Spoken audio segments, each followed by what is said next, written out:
Bonjour à toutes et à tous. Eh bien, pour cette nouvelle vidéo d'affût et bibaude, je vais présenter les choses un petit peu différemment. En effet, j'ai pensé à ceux qui débutent et je me suis dit qu'un des sujets accessibles, c'est le chevreuil. Pourquoi le chevreuil? Eh bien, tout d'abord parce qu'on le trouve partout en France métropolitaine, y compris aux abords des villes. Donc, ça va être un sujet assez facile à trouver. Ensuite, le chevreuil a l'avantage de sortir alors qu'il y a encore de la lumière. Ça va être principalement à l'aube ou au crépuscule, mais parfois aussi en pleine journée. Donc pour faire des photos, eh bien, on va pouvoir bénéficier de cette lumière. Et enfin, le chevreuil, c'est un animal qui est assez grand en termes de taille dans la faune européenne.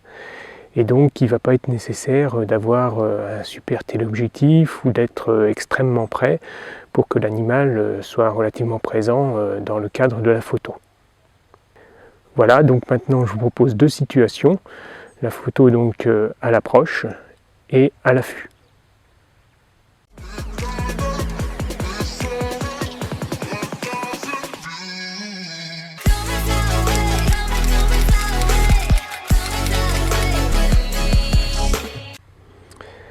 Alors pour l'approche, il s'agit d'un chevreuil que j'ai repéré alors que j'étais en bibaude, ce chevreuil étant assez loin dans une prairie.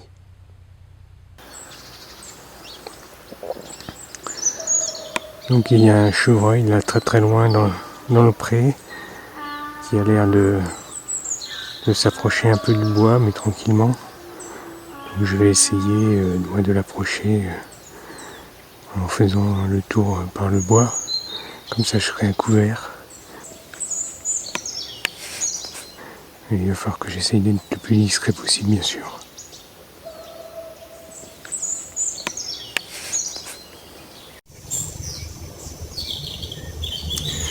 Bien, alors je vais tenter mon approche en passant par le bois. L'avantage, bien sûr, c'est que je vais être masqué. Et puis j'ai vérifié au niveau du vent. Donc normalement c'est bon. Il n'y a pas de problème. Le vent est dans le bon sens si je passe par le bois. Comme ça, j'espère pouvoir m'approcher pas trop loin et sortir du bois en face là où ils seront. Quand je suis arrivé à la lisière, j'avais alors plusieurs options, selon la trajectoire que prenait le chevreuil. S'il était venu vers moi, j'avais tout intérêt alors à rester dans la lisière, à être masqué par la végétation et puis à l'attendre. Mais là, ce n'était pas le cas. Par contre, le bois faisait une incursion dans le pré, une pointe, et donc je suis sorti, mais j'ai longé cette pointe de façon à être masqué, de façon à ce que ma silhouette ne se dégage pas dans le pré. Elle était à ce moment-là masquée par le bois qui était derrière moi. Je suis allé donc jusqu'au bout de cette pointe, et là j'ai attendu d'être au plus près du chevreuil. J'ai attendu qu'il ait une attitude intéressante pour faire les photos.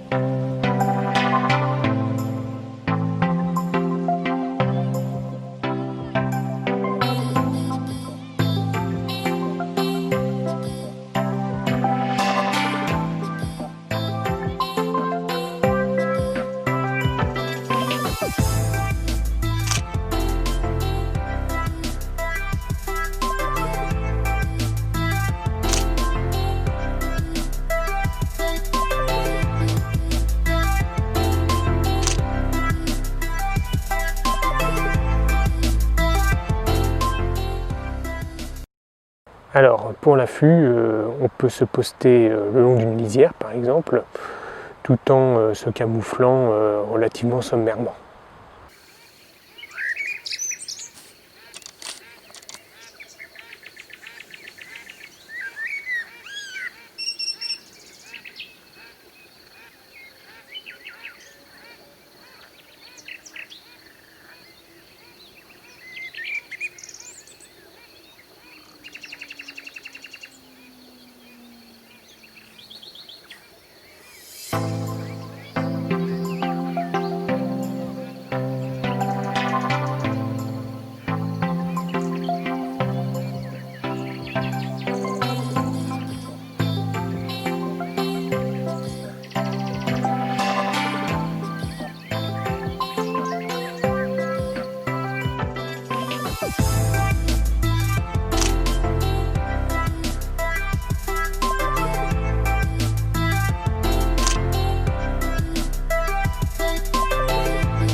Alors, pour faire la synthèse, on peut dire que l'approche est une pratique plus active, que l'on peut aussi improviser, mais ça nécessite quand même d'être discret, parce que même si la vue chez le chevreuil n'est pas le sens le plus développé, il repère quand même bien les mouvements.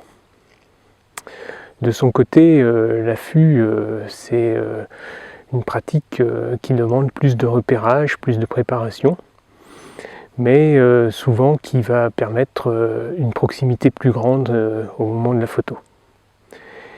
Et puis l'affût a d'autres avantages, c'est que cette préparation va nous permettre de choisir les angles de vue, de choisir l'arrière-plan et aussi le type d'éclairage, un plein éclairage ou un contre-jour.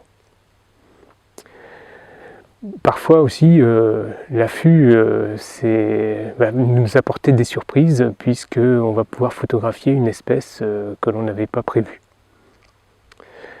Enfin, il y a aussi une pratique mixte qui serait de la big baud, qui commence par une approche et qui finit par un affût, si on peut deviner la trajectoire de l'animal.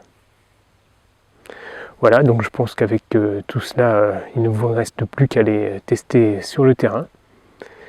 Et puis, pour ceux qui ont déjà une expérience, peut-être que vous pouvez me mettre dans les commentaires si vous préférez faire de l'affût ou de l'approche, et quels sont pour vous les avantages et les inconvénients. D'ailleurs, vous pouvez retrouver, pour ce qui me concerne, d'autres photos sur les réseaux, sur mon site internet. Je pense que d'une manière générale, si vous tapez affût et big baud, vous me trouverez, ou bien vous regardez les liens que je mets dans la description de cette vidéo. Voilà, j'espère que donc tout ça vous a plu. Bien entendu, si c'est le cas, je vous remercie de me mettre un pouce en bas de cette vidéo. Et puis, je vous conseille de pratiquer la nature et de ne pas oublier, admirer la nature et respectez-la. Salut!